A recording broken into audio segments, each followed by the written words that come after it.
Bahakel Sports presents the Delano Little Show. Welcome to the Delano Little Show on BahakelSports.com. A very special episode today. We're talking all about high school sports, and I have with me James Shipley. Great to have you here. You're with National Amateur Sports, and the biggest problem I had with this is because I always want to throw an association on there. So I wanted to say the National Amateur Sports Association. But that's already taken, isn't it? NASA. So he couldn't do that. And then Angie Robbins, my producer, called me the other day and said, well, you want to do some research on it? I said, yeah, I do. And she said, well, Google NAS. And I Googled NAS and Nas the Rapper came up. And I was like, I didn't even know Nas the Rapper had S on the end of it. I thought it was NAC. But anyway, this is nothing close to rapping, but you do have a message of equality throughout the public high school systems. And you deal with several of those. And you now have come to a partnership with Bahakel Sports, which includes BahakelSports.com, WCCB, to really showcase high school sports in the public arena. And I think that's fantastic. You guys have been doing this for a while. Tell everybody a little bit about how you got involved and why this came about and how long it's been going for. Yeah, absolutely. So we've been in, first and foremost, I get NASA all the time in the airport. People ask me if I work for NASA, and I obviously have to say no, but it's kind of funny. We've been in business a little over 11 years now in the high school sports industry. It started here in Charlotte. If you remember, 11 to 12 years ago, they announced they were going to cancel middle school sports in Charlotte-Mecklenburg schools, out of Charlotte-Mecklenburg schools. And we started a business to help fund athletic programs at the middle school level with Charlotte-Mecklenburg schools. We've now expanded as far north as D.C., as far south as Greenville, South Carolina, working with public school districts to do a couple of things. One, protect their assets from a media and advertising perspective, to enhance those assets, and then deliver corporate partnerships who can help fund those athletic programs equally across those public school districts. And were you seeing a big discrepancy as far as that amongst the public schools as it was at the time? Yeah, I think you see that because of resources within an athletics department and what's provided at the school level because of booster clubs and other things from a partnership perspective.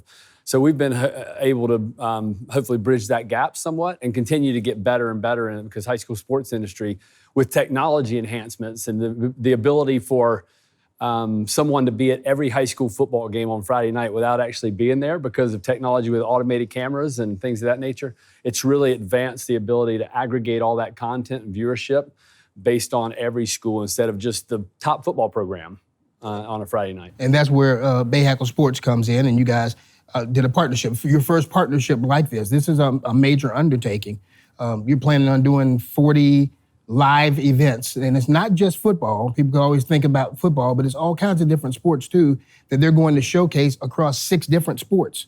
That's a major undertaking. Absolutely. What the most exciting thing to me, and it started in our initial meeting with Bahakel Sports and WCCB, was that they wanted to invest in the community where they do business. And they wanted to invest equally across multiple sports in the high school sports platform, whether it's men's, women's, smaller sports, larger sports, Friday night football game, to a volleyball game, to whatever it may be. And we're testing it this year. It's a beta, but we're going to live stream approximately 40 sporting events and across those 6 sports, across multiple school districts in the Charlotte DMA. And really test it. And the exciting thing is I believe we'll grow it into the future, and they'll become the home of high school sports in this area. Wow. Yes. And you, it wasn't just you that started this as well. You had other help as well. A big name, Muhsin Muhammad, that used to play with the Carolina Panthers. Yeah, a great partner of ours. Actually, I was coaching Muhsin Muhammad's son, who now is at Texas A&M playing football.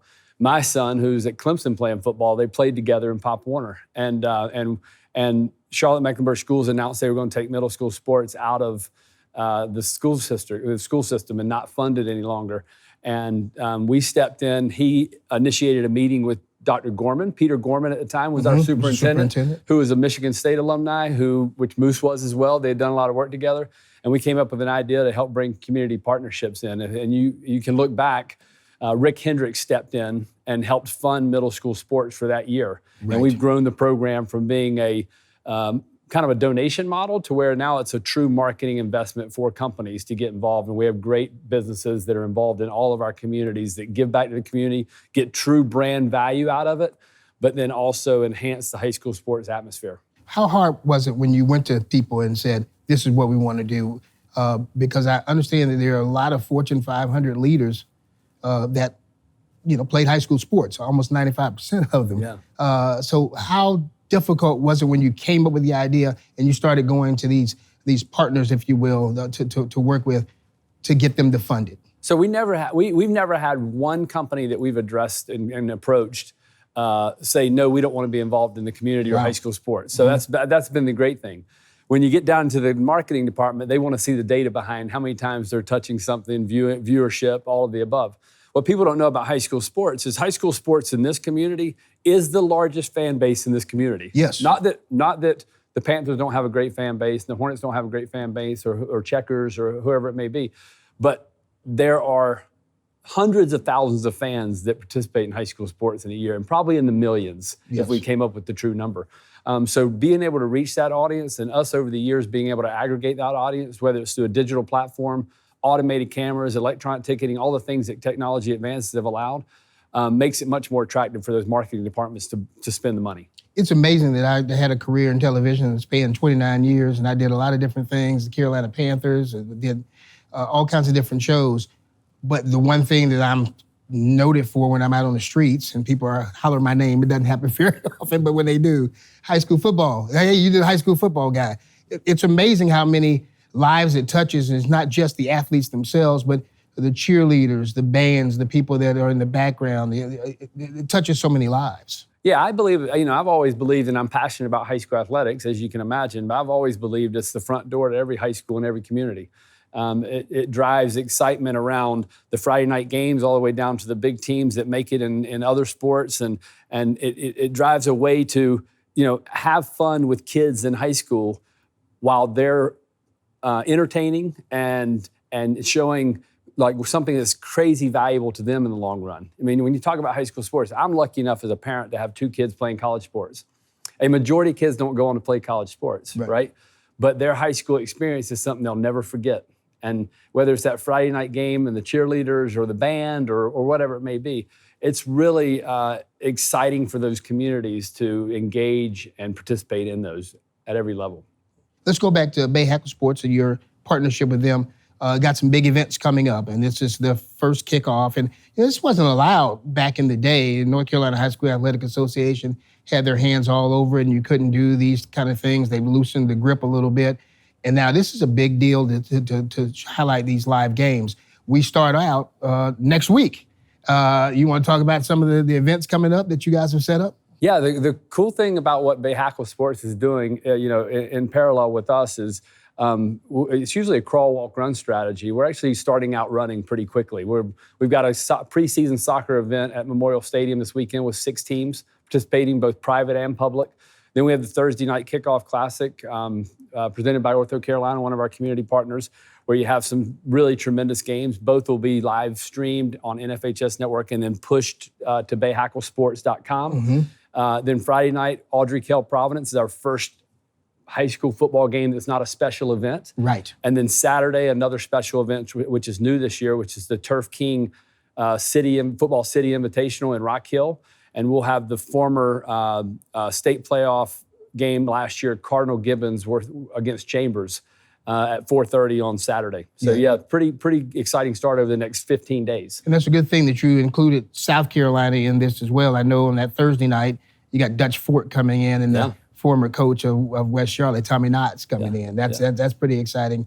We'll look forward to seeing that. Why did you decide to include South Carolina? You wanted to make sure with all the different regions, because you do work with the Fort Mill School District as well, correct? Absolutely, yeah. We work as far south as Greenville, South Carolina, but for Bahakel Sports and WCCB, they have an area that they're covering, and we're going to make sure not just school districts that we work with from National Amateur Sports perspective, but including all the districts that are within their viewership. So we'll reach out to several school districts that we don't work with today, several teams, to hopefully do the same thing we're doing there. Can you mention some of the other sports that you're doing? I know soccer is, like you said, the kickoff of that. I know I've mentioned in a couple of promos the volleyball is, some basketball is probably there. Any other sports? So right now the 6 we're focused on is soccer, men's and women's soccer, men's and women's basketball, volleyball, and football. And, Gotcha. and it's, I guess I want to say it's our beta. our vision is to expand to all sports and hopefully cover everybody in high school sports, and not just games, Delano. One of the things that's exciting that we've talked about is to do specials on high schools and what goes on in that community and that high school from an athletics perspective, the true positives and impacts it has on our kids and our student athletes, which is where that's the most important aspect of it at the end of the day. How do we influence those kids to be better in our communities as they grow older? Absolutely. Now, you said, this is personal because you grew up, you haven't really mentioned your high school, just a little bit of personal touch to you. You grew up playing sports as well. Yeah, me and my wife both played sports in high school and in college. I played basketball at Catawba College. She played soccer at NC State, which tells you where my kids got their athleticism. She's a pretty good athlete. But was she better than you? Yeah, always. Yeah, 100%. And then our kids really, we grew up in sports from starting at 5, 6 years old all the way through high school. And, I would tell you today it's been the most influential thing in our lives. So that's why it's pretty important to us to hopefully elevate what happens in our communities at a public school district level. Well, I was fortunate enough before I ended my career in sportscasting to cover your son, Will, and just watch him. He's at Weddington. Was such an amazing runner, and now you said he's number 1 on the depth chart at Clemson for now, right? So, yeah, he's excited. He's sophomore year. He had a good season last year. He missed a couple of games with injury, but he's gonna. I believe Clemson's gonna have a great year, and he'll be one of 3 very influential running backs on the team, I believe. And your other son has been big in lacrosse. He is, yeah. He's at UPenn. And they made it to the Final 8 this year. He's a rising senior, and he's had a great career. James, yes. Made second team All-Ivy this year. And if people who don't know lacrosse, which is where I was 10 years ago, secondly, All-Ivy in lacrosse is kind of like being second team All-SEC in football. Right. The Ivy League had 5 out of 16 teams in the national championship this year. Do you get a chance to talk, and we're kind of winding down here, do you get a chance to talk to some of the athletes? I know this is the first time you're doing that with Bahakel Sports, the live programming. Have you talked with any of the athletes out there that are excited, or how do they feel about being able to get all this attention now and actually be seen on TV all the time? Yeah, and it'll be one of our primary focuses with Bahakel Sports and WCCB, going out and doing previews of the games of the weeks and talking to players and talking to coaches and people in the community about the big game that Friday, or the whatever it is, big game Tuesday night we'll do some of as well. So yeah, we'll absolutely involve the student athletes and hopefully promote them at the highest level. Well, congratulations on the National Amateur Sports, the whole association that you're doing and everything else that you're doing. Anything else I missed that you want to mention? No, I really appreciate it. It's exciting, again, for Bahakel Sports and WCCB to step up from a media perspective and really invest in the community and the student athletes and the high school sports programs in this whole area. So I think they will be the home of high school sports. So please follow them and help us with advice or suggestions whenever you get a chance. And we're going to try to make it the best we can. James Shipley, thank you so much. Thank you. Congratulations to you. Please tell Messina I said hello. I will. All right, well, coming up in our next segment, we're going to talk to high school guru, sports writer, Langston Wertz Jr., get his opinion on a lot of this and the upcoming season. Stay with us.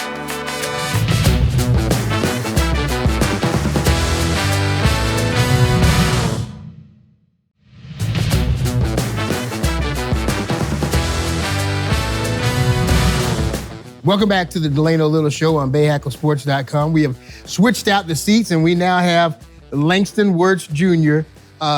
People want to call you a guru because you have been in the Charlotte market for a very long time. Yeah. Sports writer, still with the Charlotte Observer. Yeah. And this is long overdue because I've done high school football for 29 years, and we'd always cross paths, but we didn't, TV and we were competitive. Yeah, we were competitive. So this is pretty cool. Yeah. How you feeling about high school sports these days? We were just talking to James Shipley with the National Amateur Sports, and a great organization, joining forces with Bahakel Sports, and they're going to do some live games of soccer and basketball with the public schools. Yeah. You don't know much about it, but I would think you would think it's pretty good. No, it's a great idea. I mean, they have a history of being involved with youth sports, and I think, anything we can do to shine a spotlight on youth and high school sports in Charlotte is a good thing. And high school sports are exploding. It's becoming more and more big business now, as you know. The NIL stuff starting to trickle down into high schools. But, anytime we can shine a light on our young people and tell their stories, because a lot of times this is the biggest this will be the biggest thing they'll do. They won't go to college and be on television or be in the paper. They're the stage is the word I'm looking for. It's the biggest stage they're on. And so it's a big deal for them. Yeah. Big deal for you has been high school sports over the years. And you and I came on the scene around the same time. Yeah. And you being a writer for the Charlotte Observer, first of all, because I know what I had to deal with as far as the TV, when you had people, did you get a lot of complaints about, let's just start with that, about why are you covering this team so much more than you cover the other Delano, team? I went to West Charlotte High School, all right? I graduated in 1984, so that kind of tells you how old I am.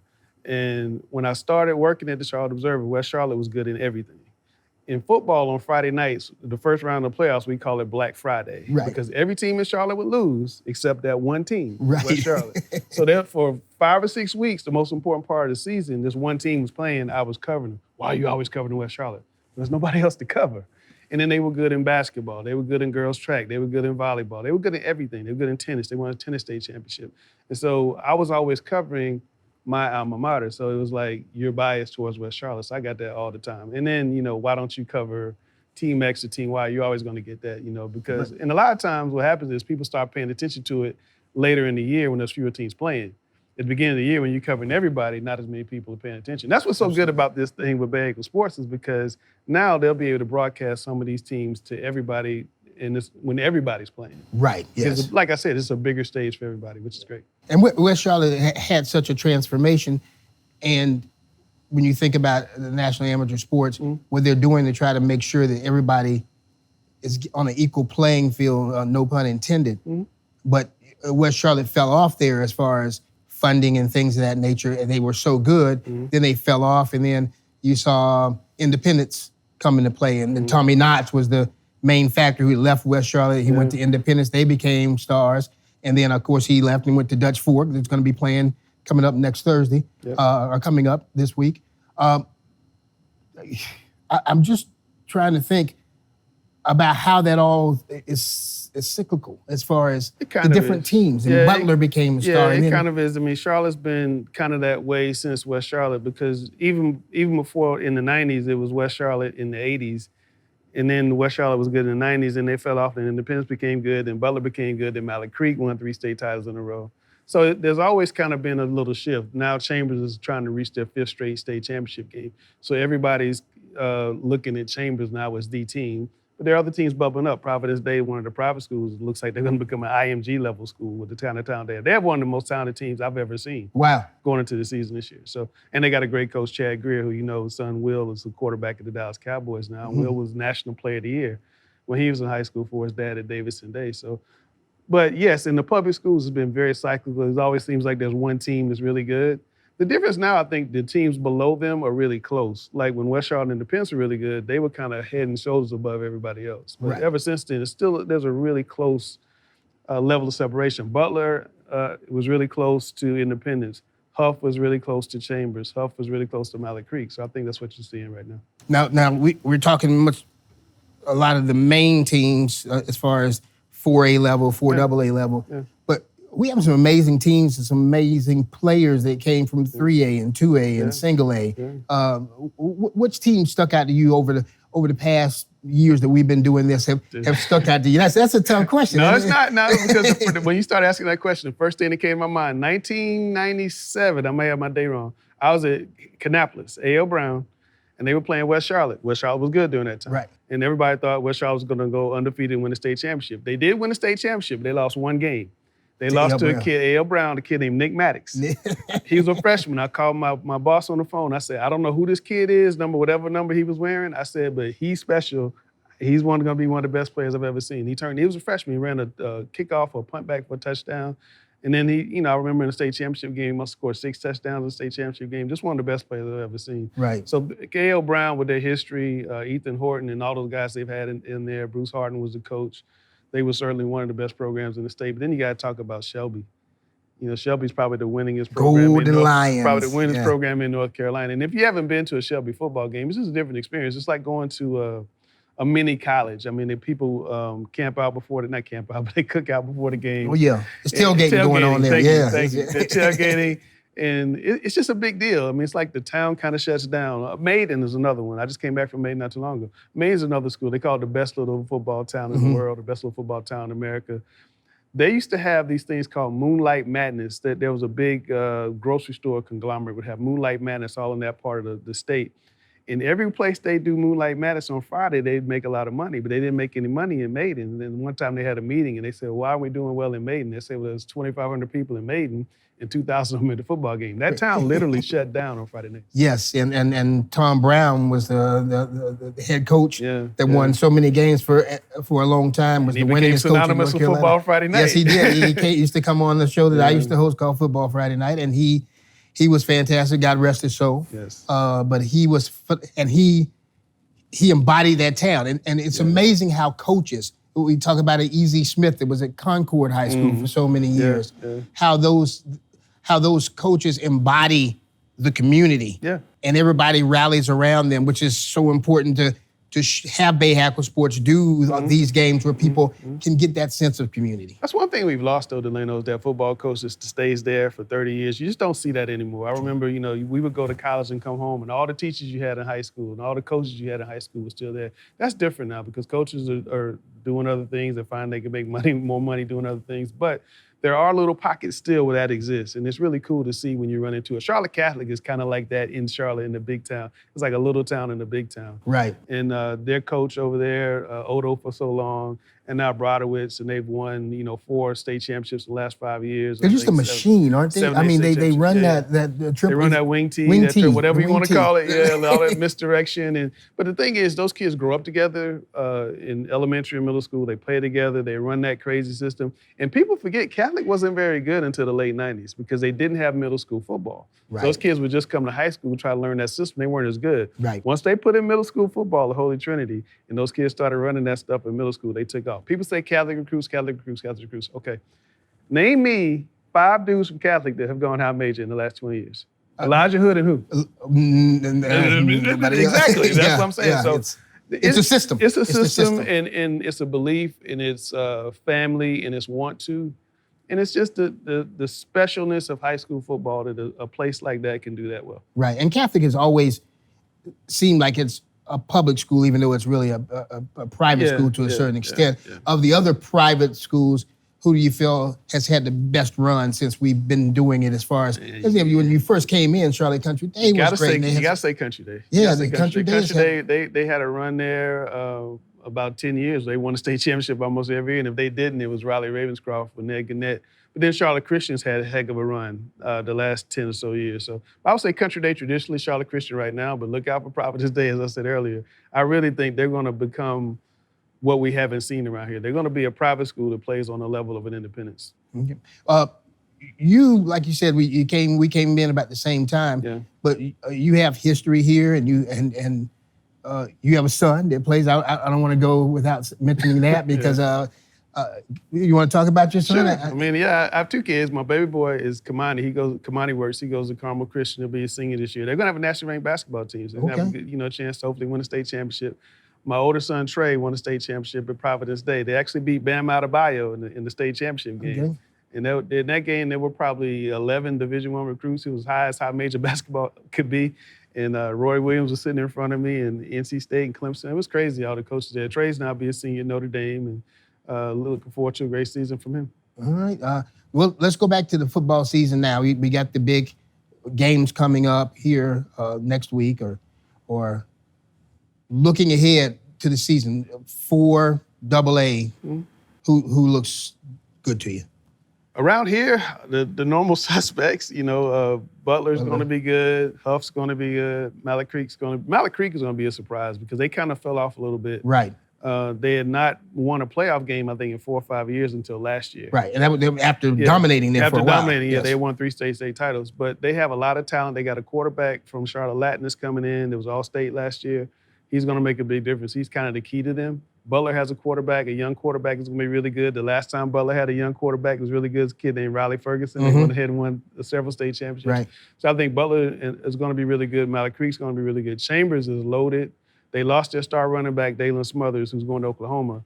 He may have to sit out the year, Delano. He may not be able to play in public schools, which is unfortunate because not only is he a great football player, he's also a great personality. I think he's good for the game. Right. I hope that can work out and he can get a chance to play. It has to do with residency issues, and it's not necessarily cut and dry. There's a lot of gray there, so I hope they can work that out. But Chambers is going to be really good. And then outside of Charlotte, East Forsyth is going to be really good. Cardinal Gibbons upset Chambers in state championship game last year. They're going to be really good. I think this is going to be as balanced a year of high school football as we've seen. There's not one big dog. Wow. There's a lot of guys right in the middle. They can all beat each other. I like that, though. Yeah, it's going to be fun. All right, moving forward, do we continue to see the different quarterbacks? This is something that I don't know that we talk about much with high school football in this area. All the great quarterbacks that have come from here and have gone to the NFL. Daniel Jones with the Giants, and I mean, there's a lot of them out there. Yeah, there's a lot of great quarterbacks we've seen. There's more coming along. We talked about Will Greer, who was National Player of the Year, that's now at the Cowboys. So Chris Leak at Independence won a national championship in Florida. I remember he was on the Tonight Show one night, and I'm sitting there watching the Tonight Show. I said, wait a minute, that's Chris. Right. So it's kind of cool when you see, kids that kind of grew up in this area do well. CJ Leak started as a quarterback, went to Wake Forest, had not gotten hurt. He may have been the best quarterback to ever come through here. Right. And he got hurt, and he ended up playing in the NFL as a tight end. He's coaching now, I think, with the Saints. But, yeah, there's been a ton of really good quarterbacks. There's more coming. Drake May is going to be at Carolina. I know he's battling for a starting position, but a lot of people think he's going to be a pro. Tad Hudson at Huff is going to Chapel Hill next year. Dalen Lee at Shelby is another really good quarterback that's in high school right now. A kid up in Raleigh, Mason Fortune, is going to be a great quarterback. So, I mean, the talent in North Carolina now, Delano, is so much better than it was back in the 80s. I think the Panthers have a lot to do with that, particularly in Charlotte, because Charlotte football was not good. Right. Because I told you that, it was big that Friday night when everybody from Charlotte would lose. Charlotte football was not that good until the Panthers came. And also what happened is other NFL players would come to Charlotte and like it here. So you find a lot of NFL players who would live here that weren't playing for the Panthers. And then they started coaching in Little League or middle kid ball. So now the coaching in Little Ball is getting better. And then meanwhile, the high school ball started getting better players. And then the high schools really started adopting weight training, which is something that really wasn't done. Tommy Knott started that. He went to Richmond County when he couldn't be Richmond County and said, what are you guys doing? They were lifting as a class. Yes. In the morning. So that became a big deal. And now there's a lot of training in Charlotte with some of these former pro athletes that are training. Anthony Boone coaches at Charlotte Latin. Right. He's training now, training quarterbacks. He played at Weddington too, didn't he? Yes. Steve Shipp, who was National Player of the Year, is coaching wide receivers. I mean, you can get high-level coaching now, and it's showing in the talent level that's growing. And then as Charlotte has started dominating high school football, the other areas of the state say, wait a minute, we got to raise our level. Right. So North Carolina football is really taking off, and it's all started right here in Charlotte. That's a brilliant analysis because I'd never thought about that, and to see that, that's fantastic. Okay, let's go. Let's do a couple of word associations, if you will, All right. somewhat. I know you mentioned Nick Maddox, who went on to play at Florida State, correct? Yes. Nick Maddox, was he the best player you've ever seen? No. Who was the best, in your mind, who was the best player you've ever seen? For a long time, I thought Mark May was the best high school football player I ever saw. Mark May was in high school just a little bit before me. Mm-hmm. Now went on to play with the Tar Heels. Yeah, went on to play with Tar Heels. And had he not hurt his shoulder, he'd been in the NFL for sure. He was incredible. I remember West Shaw was really good when I was in high school, and they beat us 35-7 on homecoming. He was throwing to this guy named Red Springs, and then Red Springs must have had 900 yards receiving. I'd never seen a guy like that. People didn't pass the ball back then. He threw 4,000 yards in the era when people would never throw, 20 times a game. Right. And he was just incredible. So for a long time, I just thought he was kind of like way ahead of his time. Right. But then this guy, Chris Leak, came along. Delano. Yeah, Chris Leak was amazing. Chris Leak got offered by Wake Forest in the 8th grade, and that didn't happen. It happens now. Right. People don't, blink an eye, but back then, that was like totally unheard of. It was in USA Today, it was in Parade Magazine, a little insert that you play pro on Sunday. It was a big deal, and he was incredible. Yes. The only thing about Chris, he just wasn't that tall. It never really occurred to me because CJ was 6'4". And I remember we had him in for a photo when Chris was going to his freshman year, and Chris kept standing on his tiptoes. And it never really occurred to me why he was doing that. But, I think, had Chris come along right now, where you can be 5'11", 5'10", right, he'd make $1 gazillion because nobody can throw a football like him. That's true. That's true. He just came along in the area. Everybody wanted you to be 6'5". I have to agree with you on those. So that pick is good. I remember Brian Knuckles too. Running back in West Charlotte, people forget about him. Brian Knuckles, Elijah Hood's one of the best players, but Chris Leak is he's the guy. How about was it T.J. McClendon? T.J. McClendon, touchdown always. Yeah, T.J. McClendon didn't have that greatest college career. No, didn't have a great college career. But the thing about him, we always kind of criticize him because he's playing against 1A competition, but he can't control who he plays against. He just dominated. He had 9,000 yards and he set a career record for touchdowns. But yeah, he's one of them, but he's not the one. I would say Chris Leak is definitely the one for me. Okay, I'll agree with you on that. Best game you've ever seen? That's easy. 1993, South Meck played West Charlotte at Memorial Stadium.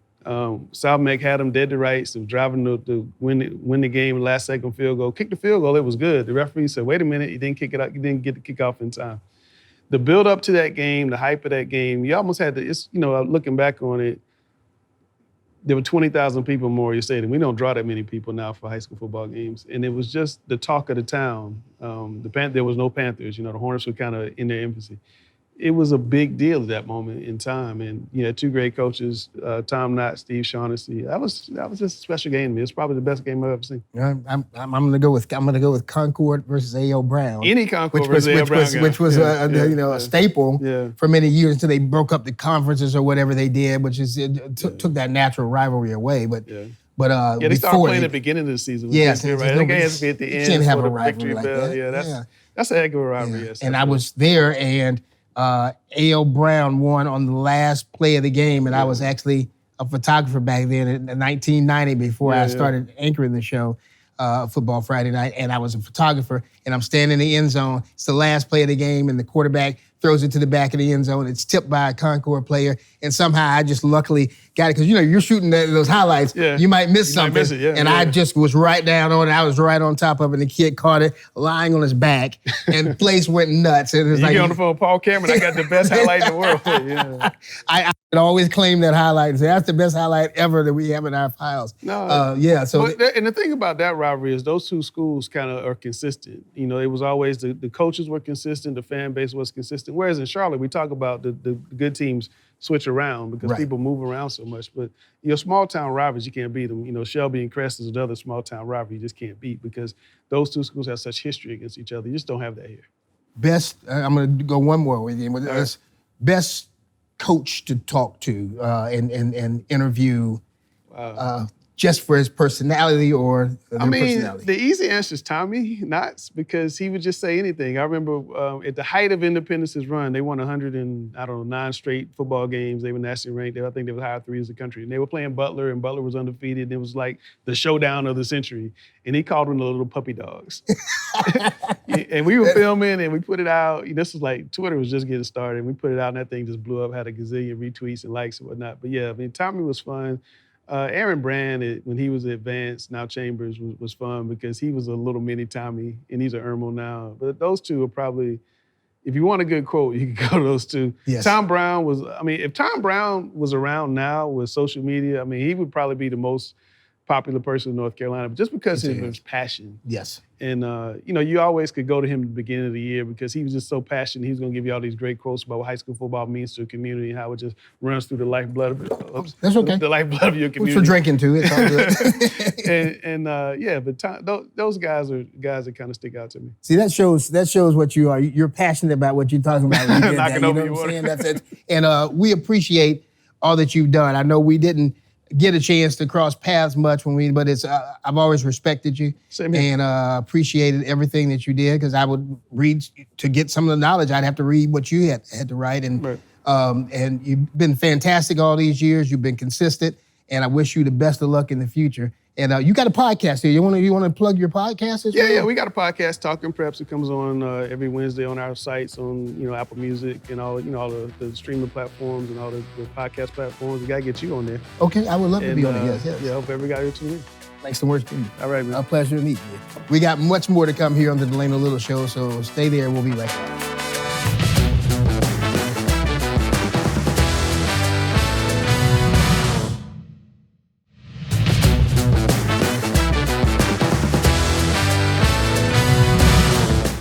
Welcome back to the Delano Little Show on BahakelSports.com. We just finished talking with Langston Wertz Jr., and we have now with us Reggie Walker Jr., Reginald Walker Jr., as we want to go the official way. It's good to have you with us. Well, thanks for having me. I'm just really looking forward to I love football, so the season is here, and let's get after it. And what you're going to be doing is going to be the analyst for National Amateur Sports and the Bahakel Sports collaboration for a lot of the games that we have coming up. I know they're planning on doing 40 live different games across 6 different sports, but you're primarily focusing on football, correct? That's right. And you have a football career. Let's get it out there because it's very impressive. First of all, you obviously played high school ball, and where did you go to school? Well, I was fortunate. My dad is retired Navy, and that's where that junior comes Retired from. Army. There you go. Yeah, See, yes. we know. And so I got a chance to start my high school football career in California, in the Valley, and which was great. It was a great experience. They play a lot more wide open out there, spread you out, those kinds of things. Mm-hmm. And I was a corner, played a lot of man coverage, a lot of man coverage. You a big doggone corner. Well, I was slimmer back then. I was talking about those arms. Yeah, on you, well, man. I was physical though, and that was my whole thing. Is I was going to get my hands on guys. Gotcha. And that really helped me. And then my junior year, my dad got stationed in D.C., and so we moved to Northern Virginia, and I finished up my high school career at Woodbridge High School in Virginia, and then went on to Penn State. So I had a chance to play.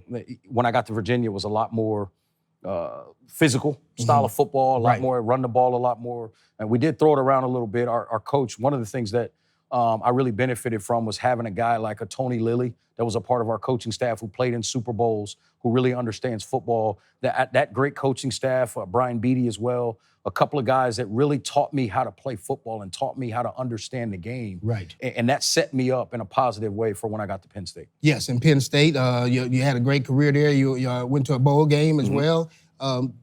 Did that set the stage for everything else that came? Because I played college football, and it took me into a broadcasting career, and it feels like you did the same.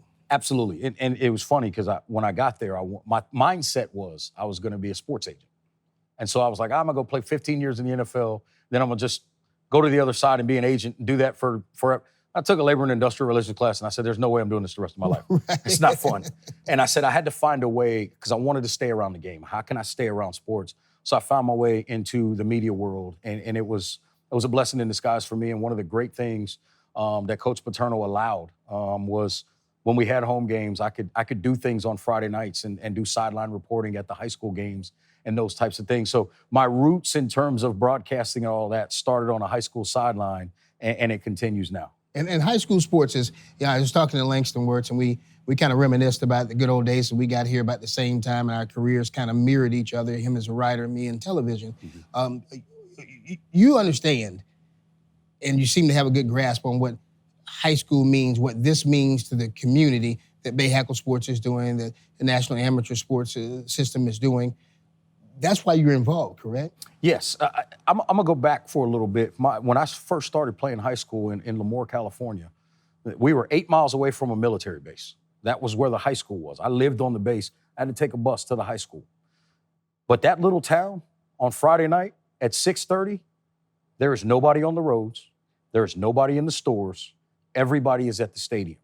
And that was sort of the beginning for me of really understanding how important that was. My family roots are in Memphis. That's a basketball city. That's just what it is. Football on Friday night, it's improving, but it'll never compare to basketball in that city. So seeing it out there and then being able to go to a place like Penn State, even though that's at the collegiate level, the passion, because I always tell the joke, the third largest city in Pennsylvania is Beaver Stadium on a game day. So that tells you, and otherwise you got Philadelphia, you got Pittsburgh, Harrisburg, and you got a lot of small towns in between. And those small towns, they shut the city down to go watch their high school kids play, and they take pride in that. And I also think once you're at the high school level, it's still, to me, the purest form. There's no money involved in theory. There's no politics involved in theory. It is just which kids are making more plays for their school. So now you get a chance to join the National Amateur Sports System with the Bahakel Sports as far as doing color commentary, if you will, or football analyst. You're doing that with somebody you worked with before. That's right. Darren Vaught is well known. He throughout North Carolina. He's done a lot of things with USA Baseball. He's does basketball at High Point as well. So he's well versed. He did some college games at Davidson also. So he's well versed in it. Last year we did some high school games together also. So his cadence, his understanding, his knowledge, his ability to deliver and set the stage for what's happening in front of us, I think is very, very important. And what I love about him and why it's so great to work with him, and our relationship started off of one game. And we kind of got paired together in happenstance, and we've kind of tried to work together as much as we could ever since then. And what he does is we're allowed together to do these games with no ego. I'm not worried about how much I talk. He's not worried about how much he talks. We just want to make sure that when the game is over, we were able to tell the story of what was happening in front of them. And then my job, as you know, this is why it worked. This is why it didn't work. And then at the high school level, the one thing I try to add is what attributes do these young players have that college coaches really look at to evaluate and provide these kids with opportunities to play collegiately for free.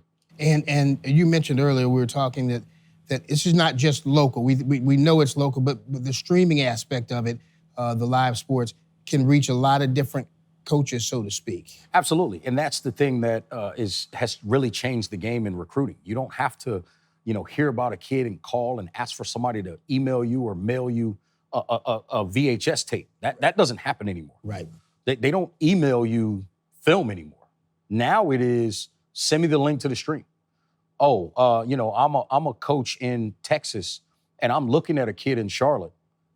I can just watch his game on Friday night streaming after we've had all of our team meetings, and my college team, those guys are in the hotel or back in their dorm rooms shutting it down because we've got an 11 a.m. Central Time kick tomorrow. I can go back to my office and I can go watch the quarterback from a high school in Charlotte or the running back from a high school, in a surrounding county, because I don't have to chase down that time. I can get it right there with a broadcast. And the key for me on this end of it is being able to indirectly talk to those coaches when they're watching the stream and tell them things about maybe a quarterback that his footwork is really good and he has an ability to throw on the move. It's one of the things, years ago I did a game, not to go too far back, but one of the things I said at the time, I thought Sam Howell, to me, I'd never seen a guy that had just as strong and sometimes stronger an arm and stronger an ability to be accurate while he was running with the football to throw it. That's rare. Right. I was told by a college coach, they heard me say that. And that made them more intrigued by that young man. So those types of things, I'm not only trying to talk to the family and let the fans and the family members that are watching know what's going on, but I'm talking to those college coaches too, because the idea is to help these young players get opportunities. It makes a huge difference now from what it used to be, where you had to put out several scouts all over across the country. Now you can just watch it streaming and hear your commentary on what players are doing what and how good they can be. That's big, and that puts a lot of pressure on you. It does. To have that knowledge. Absolutely. But you have challenge accepted, correct? Correct. And you're looking for and how did this opportunity come to you as far as? Well, this was a culmination of years. A great friend of mine, really, I call him a friend of mine, who helped really take my career to another step when I was working at ESPN. Mike Moore, who works for National Amateur Sports. He helped bring this together for me. We've always kept in touch, and he's followed my path of doing games since I left ESPN, and that's really how this came together. And that's why I stress, you build relationships, and this is something even for these high school players to understand. You build relationships, you work with people, you understand that, who knows what might happen. And so unless something really, really negative occurs, you continue to mold those relationships and keep them, because you never know what happens. And the other piece of it is that's a person who trusts you, right? And I trust Mike Moore, and Mike Moore obviously trusts me, and that's why we're in this situation. And not on the field for those young kids you're talking to, not necessarily on the field too, but in life in general, as you move through life and you need other people to be able to help you out in certain situations. That's a big deal. That's a big deal. And I always talk to young athletes. One of the things I say too is somebody's always watching. And so what I talk to them about is, when you come out of that tunnel, when you come out of that locker room to play a game, focus on what's going on between those lines. Don't focus on, what your cousin's wearing in the sixth row. That's got to be out of the way. because college coaches are paying attention. And if they notice that you lose focus in those moments, what's it like when there's 106,000 people potentially screaming for or against you in a big college football environment? I tell this story all the time. I've been on the field in Beaver Stadium with everybody going crazy on a third down, and I can hear two voices. I can hear my mother and my position coach. And the third person you could hear, I could always hear Coach Paterno, but that's a whole different conversation. Yes. But those are the voices you hear over all of the noise. But if you get distracted and you can't hear those important voices, and by the way, Mom, I love my mom, but I was ignoring her in those times. Right. But if you hear the voices you need to hear over all of the noise, you have a chance to continue to make plays and be successful and help your team win. I don't have anything else. Anything else you want to add? Because I just wanted to introduce you to the community that's going to be watching you. Absolutely. As far as listening to your commentary on Friday nights or whatever the case may be. I think the big thing that I would say about not only this opportunity for me, but just for everybody watching is there are more and more college coaches focusing on this area to find talent. We've heard about certain states for years, the Georgias, the New Jerseys, the Ohios, the Pennsylvanias, the Floridas, the Texas, the California. We've heard that for years. North Carolina is on the way, and Charlotte is a part of that, obviously. And I think for me, it's a pleasure to be a part of this. And look, I want to give you a lot of credit for what you've done in this city for years in amplifying high school football. Langston Wertz Jr., as you mentioned earlier as well, another guy that's really amplified the sport in this city. And I think that's very important. And as long as we continue to amplify the higher level of talent that is coming through this city, it gets better and better every year. I think there's excellent coaches here. There are some coaches that, and I've been around high school football here. Like I said, I started doing games here in 2017. I saw some high school coaches, and I'm walking around on the sideline, and I'm going, and I mean this with all due respect to some of these players, and I'm going, I don't know how you're doing this because you don't have enough talent for this football team to be this good. But they were able to find enough kids and teach them how to be great at one thing and bring that together collectively in the ultimate team sport and be successful. And I think this city right now has some really, really, really high-level high school football coaches, and I'm just excited to be a part of working with them and telling their stories as well as their players' stories as we move forward through this season. It was interesting. Langston Wertz mentioned that basically Carolina Panthers were a part of that as well, because a lot of these high-level players would come here, they love Charlotte, they stayed here, and they started coaching at a small level, building themselves up. That speaks to the better coaches. You are a class act. I'm really looking forward to listening to you on Friday nights. And Reginald Jr., a pleasure. Good luck to you. Pleasure's all mine. Thank you. That is all the time we have for the Delano Little Show on BahakelSports.com. Hope to see you next time.